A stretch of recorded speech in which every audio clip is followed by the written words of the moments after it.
की बार क्या प्रभु जगन्नाथ की दुनिया से होगा मोदी का राज तिलक? अब की बार क्या प्रभु जगन्नाथ की दुनिया से खिलेगा कमल? जगत गुरु स्वामी रामभद्राचार्य की ऐतिहासिक भविष्यवाणी देखिए सिर्फ धर्म ज्ञान पर। नमस्कार, मैं हूं आपके साथ कविता राणा। देश भर के प्राचीन मंदिरों का जीर्णोद्धार हो रहा है और आज उसी का नतीजा है कि विश्व भारत की आध्यात्मिक दुनिया से जुड़ रहा है। ये बात देखिए, पूरी दुनिया जानती है कि शिव भक्त पीएम मोदी अपने आराध्य के दर्शन करने से कभी चूकते नहीं हैं। लेकिन क्या आप ये जानते हैं कि चुनाव जीतने का वरदान पीएम मोदी को उनसे मिला जिनकी भक्ति स्वयं महादेव करते हैं। प्रभु जगन्नाथ की पावन धरा से पीएम मोदी का खास कनेक्शन क्या है? अब की बार क्या पुरी से पीएम मोदी चुनावी मैदान में उतरेंगे? और 2024 चुनाव की तस्वीर को लेकर इस बार जगत गुरु स्वामी रामभद्राचार्य ने क्या नई भविष्यवाणी की है, ये जानने के लिए देखिए धर्म ज्ञान।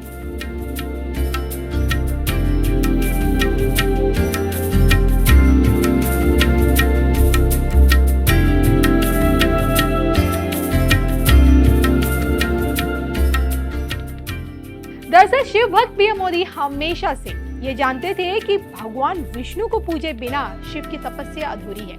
गुजरात के देखिए, जिस धरती से पीएम मोदी आते हैं वहाँ शिव अपने सोमनाथ स्वरूप में स्थापित है और यहीं पर भगवान विष्णु अपने द्वारकाधीश रूप में भी विराजमान है। और इस कारण शिव भक्ति संग कृष्ण भक्ति से भी पीएम मोदी सदैव जुड़े रहे। गुजरात में रहकर पीएम मोदी की जगन्नाथ भक्ति उस वक्त देखने को मिली जब माँ के 100 वर्ष पूरे होने के उपलक्ष्य में उन्होंने गुजरात से जगन्नाथपुरी धाम में भंडारे का आयोजन करवाया था।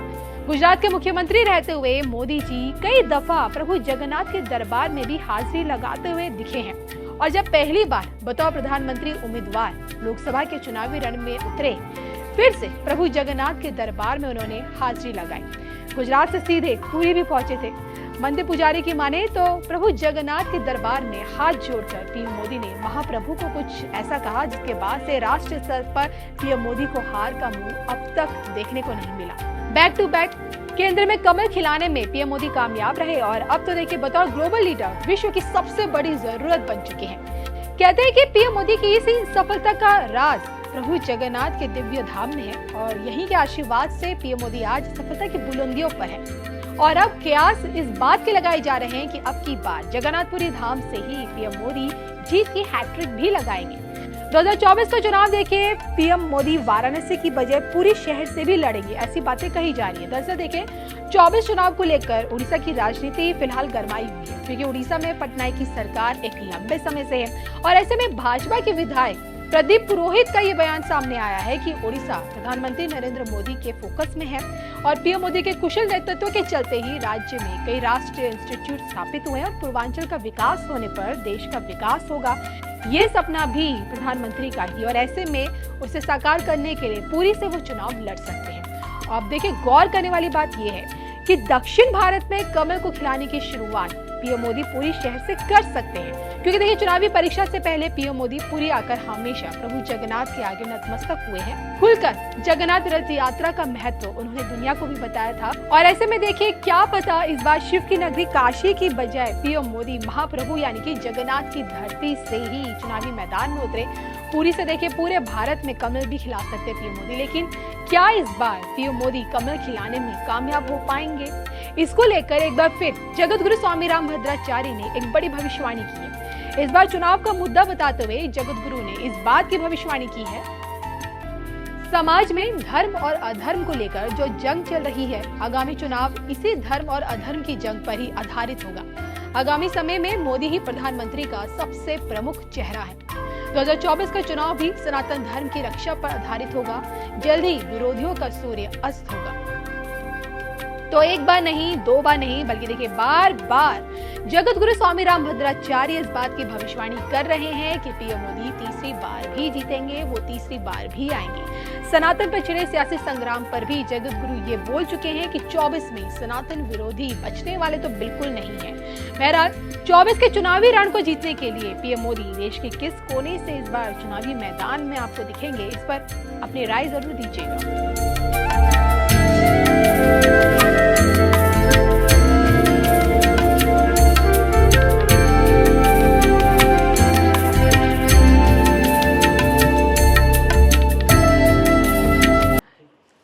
प्रणाम गुरुजी, मैं धर्म ज्ञान से कविता राणा हूँ और सबसे पहले तो आप नोएडा पधारे, इसलिए आपका बहुत बहुत स्वागत है। धन्यवाद। धर्म ज्ञान के चैनल पे आपके जितने भी कोशिश रहती है कि मैं आपके जितने वीडियोस बनाऊं और उन वीडियोस का रिस्पांस बहुत अच्छा मिलता है। लाखों लोग आपके वीडियोस को देखते हैं और उनकी हमेशा ये उम्मीद रही है कि आप आएँ और धर्म ज्ञान पे उनसे जुड़िए।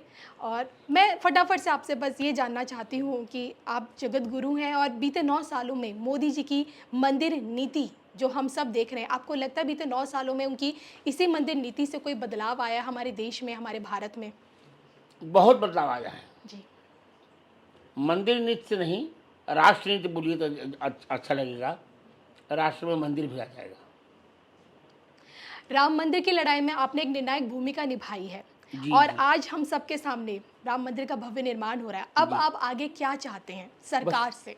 अब आगे हम चाहते हैं कि हमको कृष्ण मंदिर भी मिले और काशी विश्वनाथ भी मिले। आप ही के जो परम प्रिय शिष्य हैं आचार्य धीरेन्द्र शास्त्री जी, हिंदू राष्ट्र को लेकर जिस तरह से उन्होंने आंदोलन छेड़ा हुआ है पूरे देश में, मैं आपसे जानना चाहती हूँ कि क्या ये प्रैक्टिकली या धर्मनिरपेक्ष इस भारत में जो विविधता में एक मुझे एक बात कहनी है। जी।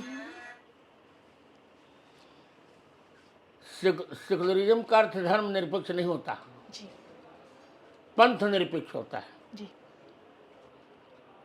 धर्म के बिना तो राष्ट्र रहेगा ही नहीं। इसलिए हिंदू राष्ट्र बनना बहुत सामयिक है, उनका पक्ष बहुत अच्छा है और हमारी ही प्रेरणा से उन्होंने ये पक्ष उठाया भी है। आपके बहुत बड़ी फैन फॉलोइंग है और आज भी एक जो सबसे बड़ा मुद्दा है वो गौ कशी का है। गौ हत्या पर पूरी तरह से देशव्यापी प्रतिबंध, मोदी जी हैं, यूपी में योगी जी हैं और आप हैं। तो मैं आपसे जानना चाहती हूँ, जो इंदिरा जी के टाइम पे जो करपात्री महाराज ने जो जन आंदोलन छेड़ा था, अब आगे इस पे क्या होगा? नहीं, अब तो ये हो के रहेगा। जी। एक बार और आने दीजिए, अब समय कम रह गया है। 2024 में फिर मोदी रिपीट करेंगे और मुझे पूरा विश्वास है कि अगले 5 वर्ष के अंदर अंदर पूर्ण रूप से गोकुशी बंद हो जाएगी। आपकी भविष्यवाणी की मोदी जी फिर से रिपीट करेंगे। आप जब जब जो कहते हैं सच होता है। 14 की बात कर लीजिए, 19 की बात कर लीजिए, 24 कर लीजिए, लेकिन जो 24 दलों का जो महागठबंधन आपने देखा है, जिन्होंने अपना नामकरण कर दिया, इंडिया नाम दिया है, क्या यही इंडिया मोदी जी को सत्ता में वापसी करने पर उनको दोबारा प्रधानमंत्री बनने में रोक पाएगा? 26 दल जो एक साथ हो गए विपक्षी दल। नहीं, कोई रोक नहीं पाएगा। योगी जी में देश का अगला मोदी देखा जा रहा है। आप उनके बहुत करीबी है, वो आपके बहुत करीबी है, इसलिए जानना चाहती हूँ। अभी ये सब चर्चा नहीं करनी चाहिए। अभी तो 5 वर्ष मोदी की ही ठीक है। चलिए, राजस्थान में अब चुनाव है, बस एक जानना चाहती हूँ। राजस्थान के एक योगी जी बड़े चर्चाओं में है, बालकनाथ योगी जी महंत हैं, वो नाथ संप्रदाय से आते हैं, उनमें देश का अगला योगी बताया जा रहा है। आप उनके बारे में क्या सोचते हैं? अभी ठीक है, बस सांसद हैं वो, कोई टिप्पणी नहीं कर रहा। चलिए, जाते जाते बस एक देश एक कानून पे आपकी टिप्पणी चाहिए। एक देश एक कानून, यूनिफॉर्म सिविल कोड। बिल्कुल ठीक होना चाहिए, समान नागरिक संहिता चाहिए ही चाहिए। आप देश में बाहर भी कथाएं करते हैं, लोगों से आपका एक ह्यूज जनसंपर्क है। आपको लगता है कि हमारे देश में क्या मुसलमान कहीं असुरक्षित महसूस कर रहे हैं? नहीं। जिस तरह से विरोधी बोलते नहीं, हैं। इतनी सुरक्षा कहीं मुसलमानों को नहीं है।